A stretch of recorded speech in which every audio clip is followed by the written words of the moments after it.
মনে রাখো, তুমি যদি নামাজ না পড়ো, আল্লাহ না চিনো, ঠিক আছে, অসুবিধা নেই, কেন অসুবিধা হবে? ভাত খাও, ঘুম যাও, পেশাব পায়খানা করো, নারী দেখো, ছবি দেখো, উলঙ্গ দৃশ্য দেখো, লজ্জাস্থানের হারাম বীর্যপাত করো, অসুবিধা কি? অসুবিধা কি? তোমার মতো কত জানোয়ারও তো করছে, তুমিও করবা। কত কুত্তা, শুকর, বিলাই, কত জন্তু জানোয়ারও তো হারাম যৌন চাহিদা পূরণ করতেছে, অসুবিধা কি? আল্লাহ তো এইগুলা জানোয়ারেরও দিছে, যার কারণে গরু, ছাগল, কুকুর, বিড়ালেরও তো বাচ্চা হয়। তো তাদের যদি যৌন চাহিদা পূরণ না হইতো তো বাচ্চা হয় কেন? বাচ্চা হয় কেন? অতএব এটা কোনো বিষয় না। বিষয় হলো ইবাদত, বিষয় হলো বন্দি, বিষয় হলো আল্লাহকে চিনা।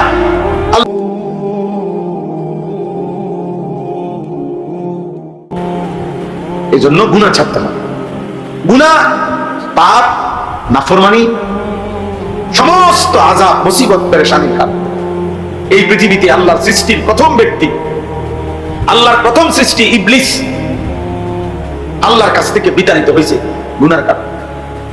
নূহ আলাইহিস সালামের কওম আযাবে ধ্বংস হয়েছে গুনার কারণে। লূত আলাইহিস সালাম, হুদ আলাইহিস সালাম, সালেহ আলাইহিস সালাম, শুআয়ব আলাইহিস সালাম, ফিরআউন, নমরুদ, কারুন, হামান, শাদ্দাদ সব ধ্বংস হয়েছে আল্লাহর নাফরমানির কারণে, সীমালঙ্ঘনের কারণে। এই জন্য গুনাহ, পাপ দোস্ত একবার দুইবার না, হাজার হাজার বার এই পৃথিবীতে আল্লাহ উদাহরণ দেখাইছে, একবার দুইবার, যে আল্লাহ তাআলা বুঝাইছে পাপীর শাস্তি, নাফরমানের ধ্বংসই হয়, আজ না হয় কাল।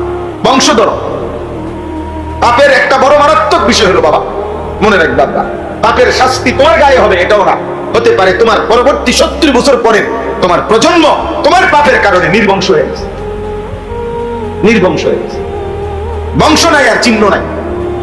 এই বাংলাদেশে, এই কুমিল্লায়, এই মুরাদনগরে এমন ফ্যামিলি আছে, আমি চিনি, আমি জানি, আমি তো মুরাদনগরে যে 22 বছরের চাইতে বেশি আসা যাওয়া, এমন ফ্যামিলি আছে এক সময় যাদের রমরমা বিশাল বাড়ি ছিল, আজকে সেই বাড়ির বিশাল এরিয়া আমাকে একদিন দেখাইছে এক জায়গায়, পুরা বাড়ির চারিদিকে, পুরা বাড়ির এরিয়াতে কয়টা কতগুলো গাছ ছাড়া, আর গাছের গোড়ায় কতগুলো কুত্তা শুয়ে রয়েছে, একটা ঘর, একজন মানুষের অস্তিত্ব। এক সময় যাদের দাপটে মানুষ কাঁদতো, আজ তাদের নাম বন্ধ, আজকে তাদের বংশের বাতি জ্বালাবেরও কেউ নেই। আল্লাহ গুনাহ, পাপ, সীমালঙ্ঘন নির্বংশ করেছে। আমরা কিতাবে তাফসীরে পড়ছি, ইমাম আমাশ রাহমাতুল্লাহ আলাইহি বলছে, একজন বড় ইমাম, উনি বলছে সুদখোর 70 বছরের ব্যবধানে, 70 বছরের ব্যবধানে সুদখোরের ফ্যামিলি ফকির হবেই হবে, নির্বংশ হবে, অর্থাৎ তার পরবর্তী জেনারেশন ওই পাপের শাস্তি পাবে। কিরে তে ফকির হলো কেমনে? তার দাদা সুদখোর আছে, তার দাদা, তার দাদার পাপের শাস্তি সে এখন কি করতেছে? খেসারত।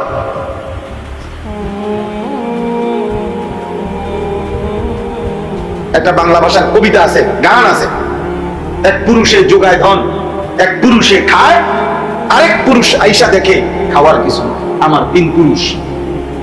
কবিতা, গান, অর্থ হলো তৃতীয় পুরুষ আইতে আইতে সব শেষ। নাউজুবিল্লাহ। এজন্য বাবা গুনাহ থেকে ফিরে আল্লাহকে ডাকেন, ছেলেরা বাবা আল্লাহকে ডাক। তুমি মুসলমান বাবা, তুমি আর্জেন্টিনা না, তুমি ব্রাজিল না, তুমি নর্তকী না, তুমি মোবাইলের গোলাম না, তুমি আল্লাহর গোলাম, আল্লাহর গোলাম। সম্ভব। দুনিয়াবি প্রয়োজন পূরণ করো, পড়ালেখা করো, অবসর টাইম উপার্জনের জন্য কোনো ফিকির করো, কিছু শেখো, কিছু না কিছু করো। দিন নাই, রাত নাই, নারী, ছবি, মোবাইল, অস্থিরতা না। এক মানুষের জীবন, আল্লাহ তাআলা বলছে মুসলমানের জিন্দেগি 2টা আমল নিয়মিত হবে। এই আয়াতটাই আমার শেষ কথা। উতলু মা উহিয়া ইলাইকা মিনাল কিতাব ওয়া আকিমিস সালাহ। আল্লাহ নবীজিকে বলছে, বন্ধু আমার বান্দা ঈমানদার, শতবার যতজন ঈমানদার হবে প্রত্যেকের জন্য বাধ্যতামূলক 2টি আমল বাধ্যতামূলক করে। এক নাম্বার, ঈমানদার যতজন বিশুদ্ধ কোরআনুল কারীমের তেলাওয়াত করবে ততজন। 2, ওয়া আকিমিস সালাহ, 5 ওয়াক্ত নামাজ।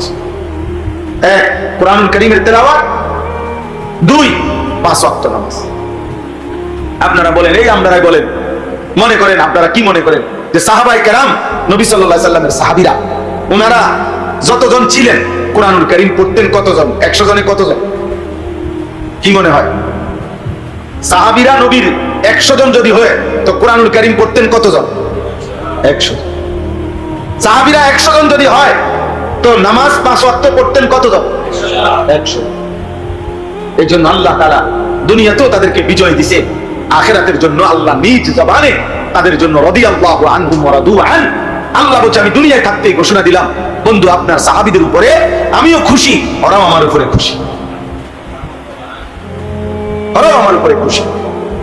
কোরআনুল কারীমের বিশুদ্ধ তেলাওয়াত, কোরআন পড়বে সবাই, নামাজ পড়বে সবাই, নামাজ পড়বে সবাই।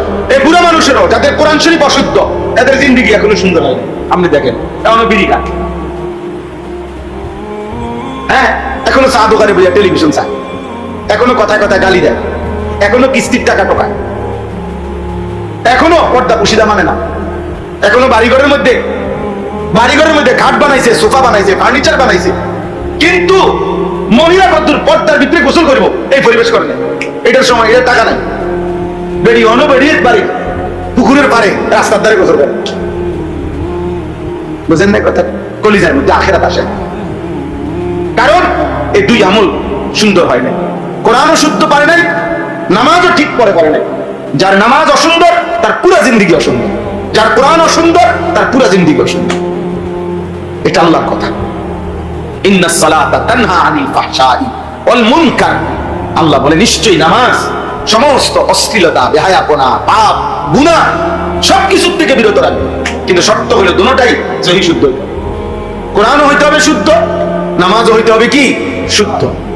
শুদ্ধ নামাজ, শুদ্ধ তেলাওয়াত, শুদ্ধ জীবন। বিশুদ্ধ তেলাওয়াত, বিশুদ্ধ নামাজ, বিশুদ্ধ কি জীবন, বিশুদ্ধ জীবন।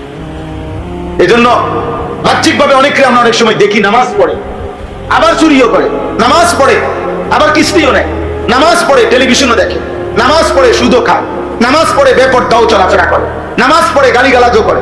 মূল কারণ আপনি খবর নিবেন, তদন্ত করবেন, উনারে কাছে বসাইয়া জিগাইবেন, দেখবেন উনার কোরআন শরীফের মধ্যে ভুল আছে, উনার নামাজ পড়ার মধ্যে কি আছে, নাই তো আল্লাহর ওয়াদা মিথ্যা হতে পারে। আল্লাহ বলছে কোরআন বিশুদ্ধ, নামাজ বিশুদ্ধ, জিন্দেগিও বিশুদ্ধ।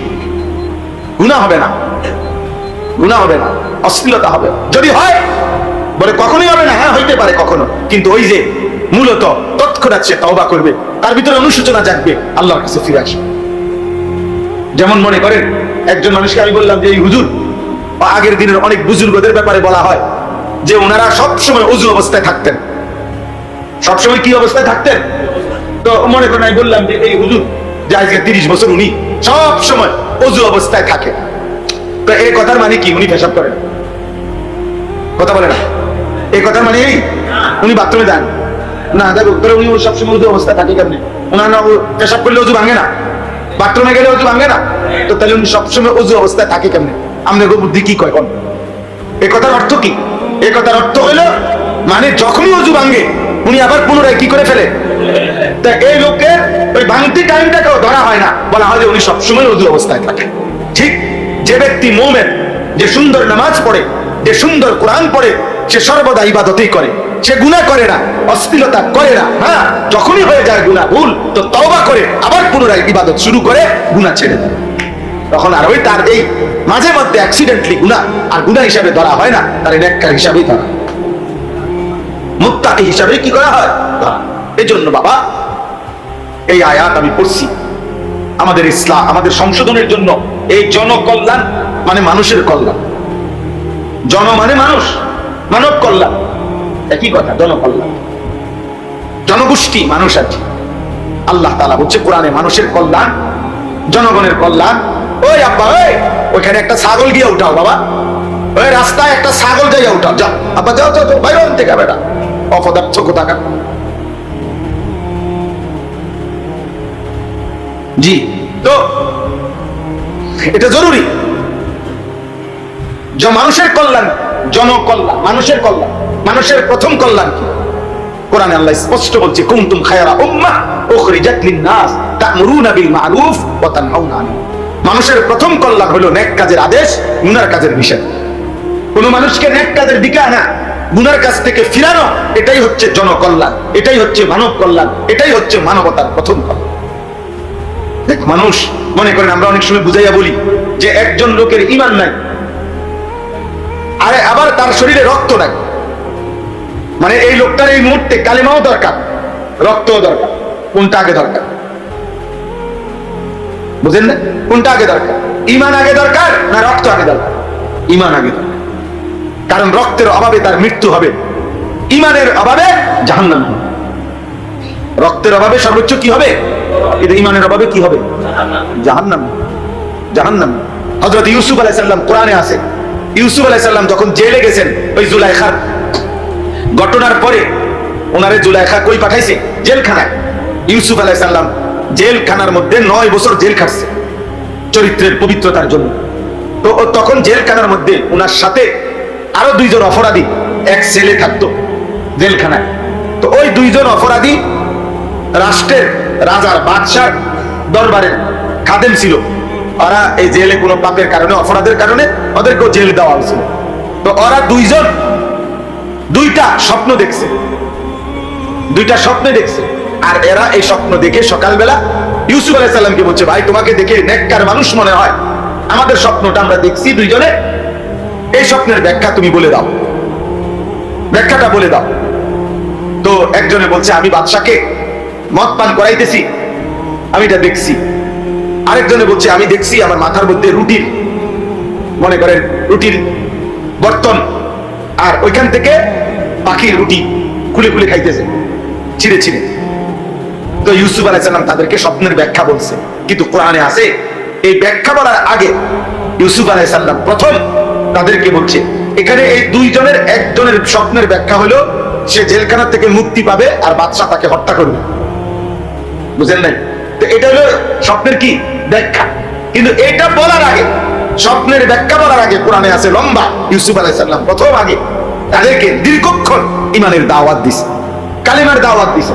আগে বলছি, বাবা এটাকে বুঝতে চেষ্টা করো, আরবাবুম মুতাফাররিকুনা খায়র আমিল্লাহুল ওয়াহিদুল আহাদ, অনেক খোদা মানা উত্তম নাকি এক আল্লাহকে মানা উত্তম, এটা বলো। মানে আল্লাহকে চিনাইতে চেষ্টা করছে, আল্লাহর দাওয়াত, ঈমানের দাওয়াত দিয়ে অনেকক্ষণ, এরপরে স্বপ্নের ব্যাখ্যা বলছে। তাহলে বোঝা গেল তার জীবনের চাইতে তার ঈমানের কি বেশি? দাম বেশি। ঈমানের দাম বেশি, ঈমানের দাম বেশি। আমি এই সূরা পড়ছি, সূরা আনকাবুতের 45 নম্বর আয়াত। এই কথা আল্লাহ তাআলা বলছেন, হে নবী, আপনি যে আপনার অনুসারী হবে, আপনি তাকে 2টা আমল করাবেন। 1 বিশুদ্ধ কোরআন, 2 5 ওয়াক্ত নামাজ। কোরআন হবে শুদ্ধ, নামাজ হবে শুদ্ধ, জিন্দেগি হবে কি? ইন্নাস সালাতা তানহা আনিল ফাহশাই ওয়াল মুনকার। এজন্য এই একজনও যদি বুঝেন, ছেলেরা বাবা তোমরাও যদি কেউ বুঝে থাকো, অসুবিধা নাই।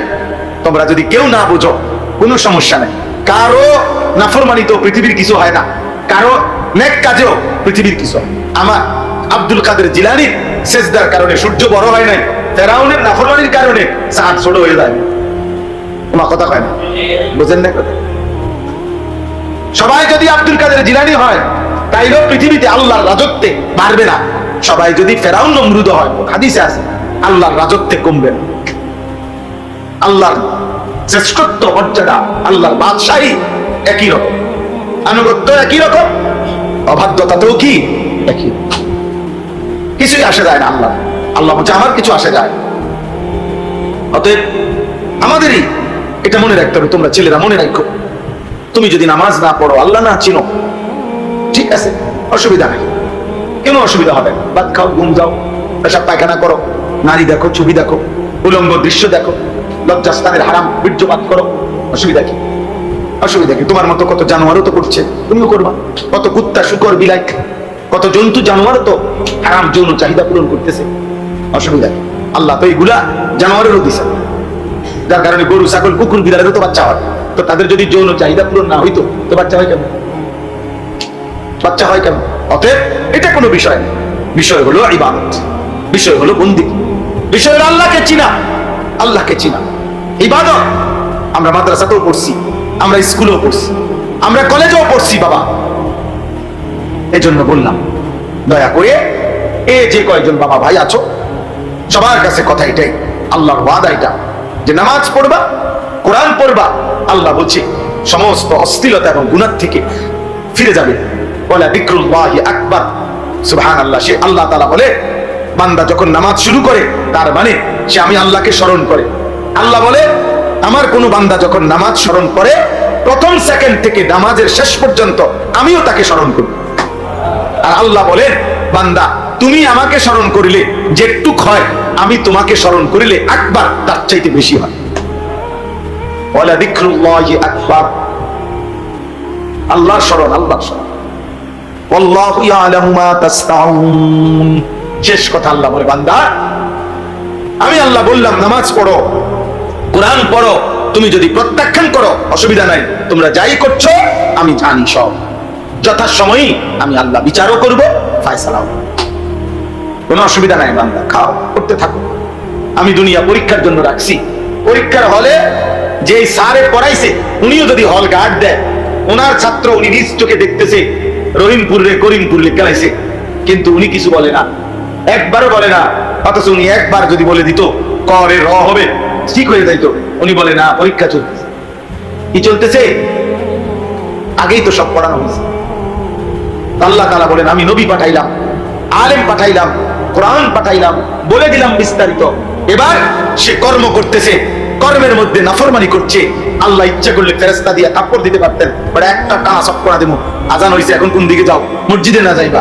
জীবনে যদি একবার থাপ্পড় দিত ফেরেশতা, তো তার 14 গোষ্ঠী আর কোনোদিন মসজিদ ছাড়তো না। কিন্তু আল্লাহ বলে না, এটা আমি করব না, এটা করলে তো আমি বাধ্যই করে নিলাম না, আমি বাধ্য করে করতে চাই না, আমি পরীক্ষা করে করতে চাই।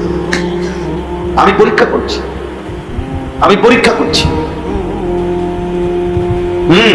এজন্য আল্লাহ তাআলা বলছে, বান্দা তোমরা যাই করছো আমি জানি। এই একটা আয়াতই পড়ছি, এই আয়াতের মধ্যে দুইটা কথা আল্লাহ বলছেন, কোরআনুল কারীমের তিলাওয়াত এবং 5 ওয়াক্ত নামাজ।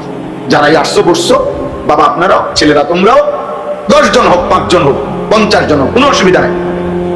আল্লাহর কথা কম বেশির কাছে কিছু না, কিন্তু একজনও মনে রাখো, কোরআন পড়ো, আল্লাহকে চিনো, আল্লাহকে চিনো, 5 ওয়াক্ত নামাজ পড়ো, ফজরের নামাজ পড়ো। দয়া করে তোমরা যাদের চুল এগুলো এরকম বিকট বেঈমানের চুল, বাবা এটা কাটো, চারিদিকে সমান করো। হাদিসে আছে আল্লাহর নবী সাল্লাল্লাহু আলাইহি সাল্লাম, ওনার একজন সাহাবী হযরত জাফর ইবনে আবি তালিব, নবীজির আপন চাচাতো ভাই, আপন চাচাতো আবু তালেবের ছেলে। এই সাহাবী মুতার যুদ্ধে শাহাদাত বরণ করছিলেন।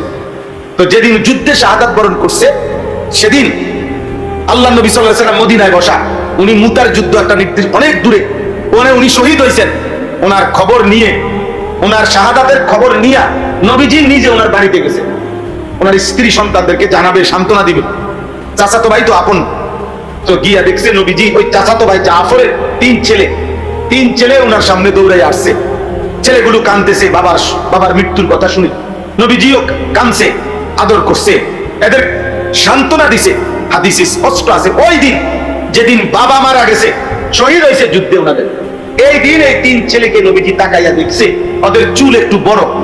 তো আল্লাহ নবী, হাদিসের মধ্যে আছে, নবীজি সাহাবীদেরকে বললেন, চুল কাটতে পারে যে, তাকে ডেকে নিয়ে আসো, উদউলি আল হাল্লাক, চুল কাটনেওয়ালা, তাকে আমার কাছে আনো। তো এরপরে নিজে উপস্থিত থেকে 3 ভাতিজার বাবার মৃত্যুর শাহাদাতের কবরের দিনও আগে চুল কাইটা সুন্দর করে ঠিক করে দিছে, কারণ এটা গুরুত্বপূর্ণ,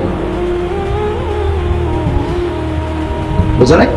অতএব এই ঝাঁকড়া চুল, বাম দিকে ডান দিকে সামনের দিকে বেঈমানের চুল, মুশরিকের চুল, অথবা মাঝখানে চুল চারিদিকে কাটা, মানে নিচে একদম নাই, অথবা একদিকে নাই, 2 দিকে নাই, এটা বেঈমানের চুল। এবং এটা হাদিসে স্পষ্ট আছে, আল্লাহ নবী সাল্লাল্লাহু আলাইহি সাল্লাম, নাহা রাসূলুল্লাহ সাল্লাল্লাহু আলাইহি সাল্লাম আল কাযা, আল্লাহ নবী কাযা এই পদ্ধতির চুল রাখতে নিষেধ করেছেন। হাদিসে আছে, মানে কি, আইয়ুহলিকা বা'দাহু ওয়া ইয়াতরুকা বা'দাহু, চুল পুরাটা মাথার কিছু অংশ রাখা, কিছু অংশ একদম কেটে ফেলা, আল্লাহ রাসূল এটা নিষেধ করেছেন। হাদিস, বিশুদ্ধ হাদিস। এজন্য আবারও বলছি, তুমি প্রত্যাখ্যান করো, আমার কোনো অসুবিধা নেই, আমি বলার দরকার বলছি। আমি বললে সওয়াব হইব, আমি বিশ্বাস করি আমার, খালাস, আমি চেষ্টা করলাম, আমি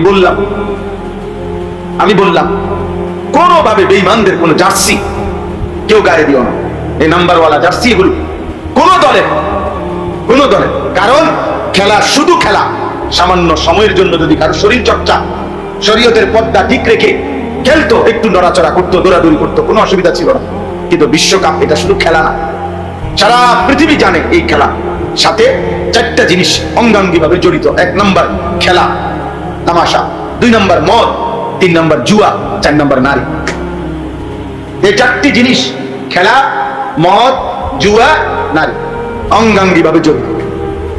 প্রত্যেক খেলার জায়গায় যে 3 দেশে খেলা হইতেছে সেখানে এই চারটি জিনিস রমরমা ধুমধাম চলতেছে। কেউ নেশা করছে, কেউ জুয়া খেলছে, কেউ নারীর সাথে জিনা করছে।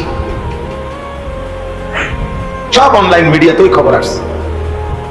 অতএব এটা হালাল হইতে পারে না, এটা মুসলমানের জন্য। এই পৃথিবীতে সর্বযুগে আদম আলাইহিস সালাম থেকে নিয়ে আজ পর্যন্ত এই চারটি জিনিস, বিশেষ করে 3টা, মদ, জুয়া, নারী, বেশ্যাবৃত্তি, নারীর সাথে অসৎকর্ম, নিকৃষ্ট কাজ, পৃথিবীর কোন কালে কোন মানুষ সামান্যতম মনুষ্যত্ব যার কাছে আছে সে মদ পছন্দ করতে পারে না, জুয়া পছন্দ করতে পারে না, হারাম নারীর সংস্পর্শ পছন্দ করতে পারে না। পৃথিবীর কোন কালে এই 3 জিনিসকে কেউ অনুমোদন দেয়? ভদ্র কোন বিবেকবান মানুষ বলে নাই যে মদ ভালো, জুয়া ভালো, হারাম নারী ভালো। না, আল্লাহ আমাদেরকে হেফাজত করে। তাহলে আমরা ইনশাআল্লাহ মসজিদে ইমাম সাহেব আছেন, মসজিদওয়ালারা আছেন, তোমরা ফাঁকে ফাঁকে, আশেপাশে মাদ্রাসা আছে, যার যার সুবিধা মতো কখনো 1 ঘন্টা, কখনো 2 ঘন্টা আপনারা বাবারাও কম বেশি ওযু শিখেন, নামাজ শিখেন, কোরআন শিখেন, আল্লাহকে চিনেন, হালাল হারাম চিনেন। আমরা চেষ্টা করি, আমার মাদ্রাসা কুমিল্লা ক্যান্টনমেন্টে আলহামদুলিল্লাহ আমি চেষ্টা করি ছেলেদেরকেও যেমন মাদ্রাসায় সারা বছর পড়াই, স্কুল কলেজের ছেলেদের জন্য আমি 2 মাস 3 মাস পর পর জেনারেল ছেলেদের জন্য ওযু, নামাজ, সূরা, কেরাত, দোয়া, কালাম শিখাবার জন্য কোর্স করি। এই শনিবার দিনও হয়েছে 13ই জুন, এই গত শনিবার প্রায় 250 স্কুল কলেজের ছেলে সকাল 8টা থেকে রাত 9টা পর্যন্ত দিন শিখছে আমাদের মাদ্রাসায়। ওযু, নামাজ, সূরা, কেরাত, রুকু, সিজদা আলহামদুলিল্লাহ আমরা শিখাইছি। গত বছর আমরা প্রায় 1300-1400 উপরে ছেলে স্কুল কলেজে আমরা ওযু, নামাজ শিখাইছি আলহামদুলিল্লাহ। মনে রাখো বাবা, শেষ কথা হলো, তোমরা একটা জিনিস মনে রাখো, আমি প্রত্যেকদিন বলি, এই যারা মনে করো নারী, ছবি, মোবাইল, অশ্লীল উলঙ্গ দৃশ্য, নামাজ নাই, সেজদা নাই, ফজর নাই, দিন শরীয়ত নাই, সারাক্ষণ মুস্তামি আর নোংরামি করে মনে করো এটা পাইবো না যে পুরা সমাজ তোমাদের মতো ভাইসা গেছে। না, মনে রাখো তোমাদের বয়সী লক্ষ লক্ষ যুবক ছেলে আলহামদুলিল্লাহ প্রতিদিন স্কুল কলেজে পড়ে, এমন ছেলেও আমাদের মহব্বত করে যারা রাত্রিবেলা তাহাজ্জুদে সেজদা করে, 5 ওয়াক্ত নামাজ মসজিদের জামাতে পড়ে। আলহামদুলিল্লাহ। তোমাকে যদি কারো দেখতে মন চায় আমার লগে যোগাযোগ করো, আমি দেখাবো ইনশাআল্লাহ। কোটিপতি, হ্যাঁ কোটি কোটি টাকার সম্পদশালী ব্যক্তির সন্তানও নামাজ পড়ে, হালাল হারাম মেনে চলে, চোখ নামায় চলে। সব নষ্ট হয়ে গেছে এমন না, সব সিটার বাট্টা হয়ে গেছে, বিষয়টা কি না? এখনো ইমানদার আছে, এখনো জোনাক জ্বলে, এখনো মিটি মিটি আলো জ্বলে, এখনো চাঁদ উঠে, এখনো রোদ উঠে, এখনো সূর্য হাসে, এখনো পৃথিবী আছে। এই জন্য আলহামদুলিল্লাহ শেষ পর্যন্ত ইমানদারি টিকবে, শেষ পর্যন্ত নেককারী কি টিকবে। যুগে যুগে প্রতিবারই নাফরমান কি হয়? ধ্বংস। প্রতিবার ধ্বংস হয়েছে কে? নূহ আলাইহিস সালামের অবাধ্য জাতি ধ্বংস হয়েছে, নূহ আলাইহিস সালাম টিকে আছে। লূত আলাইহিস সালামের অবাধ্য জাতি ধ্বংস হয়েছে, লূত আলাইহিস সালাম টিকে গেছে।